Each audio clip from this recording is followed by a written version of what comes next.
It was a moonless night, and the darkness clung to the desolate highway like a shroud. I had always enjoyed the thrill of driving at night, the solitude of the open road, but that night would be different.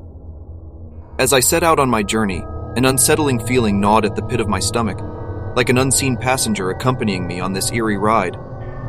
The road ahead was obscured by an impenetrable blackness, and the only source of light was the feeble glow from my headlights. The trees loomed over the narrow road, casting sinister shadows that seemed to dance and twist with every passing mile. My heartbeat quickened, and I tried to shake off the growing sense of unease, blaming it on the solitude and the darkness. As I drove further into the night, I couldn't help but notice a pair of eyes gleaming in the distance. They stared at me from the roadside, reflecting the dim light. My grip tightened on the steering wheel and a chill ran down my spine. I dismissed it as a trick of my imagination, but as I drove on, those eyes seemed to follow, staying just at the edge of my vision. A sudden gust of wind rattled the windows, and I could have sworn I heard a faint whisper, like a spectral voice carried by the night breeze.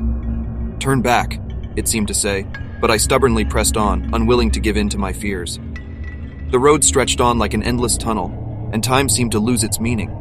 I couldn't shake the feeling that I was not alone, that someone or something was with me in the car.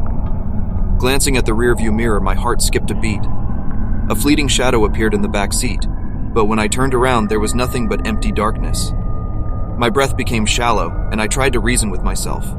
Fatigue and anxiety were playing tricks on my mind, I assured myself.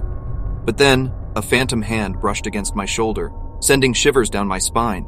I let out a scream, nearly losing control of the car. The sound of my own voice seemed to awaken the malevolence that surrounded me. Shadows danced across the road, shapes that defied all natural explanation. My headlights flickered, and the road ahead seemed to twist and turn like a living entity.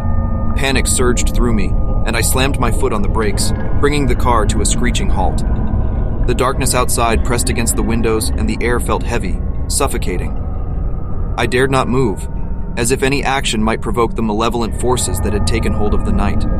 Then, a whisper reached my ears again, but this time it was more distinct, a name uttered in a haunting voice. Sarah. My heart pounded in my chest. Sarah was my sister who had tragically died in a car accident on this very road several years ago. The memory of her death flooded my mind, and I could almost feel her presence in the car. Was it her spirit warning me, or was it something else, something malevolent using her memory against me? With trembling hands, I turned the key in the ignition, praying the car would start. To my relief, the engine roared to life, and I stepped on the gas pedal, desperate to escape the night's grip. But the road seemed never-ending, twisting and turning in ways I didn't remember from my previous trips on this route.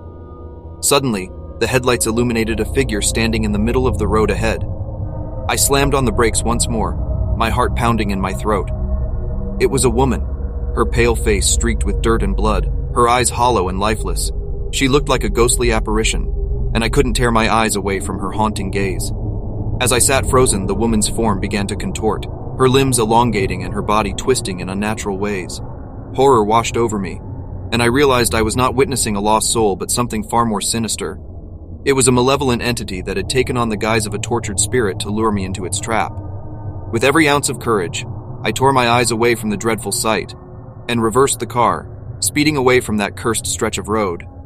The night seemed to fight back, the darkness closing in around me, but I was determined not to succumb to its malevolence. After what felt like an eternity, I finally reached the outskirts of a town, the lights of civilization banishing the darkness that had plagued my journey. I pulled over and took a moment to catch my breath, trying to make sense of the nightmarish ordeal. Driving at night would never be the same for me again. I had witnessed something beyond comprehension, something that defied the laws of the natural world. Whether it was a malevolent spirit or a dark force from another realm, I couldn't be sure, but I knew one thing for certain. I would never take the darkness lightly again, for it held secrets and terrors that no one should ever have to encounter.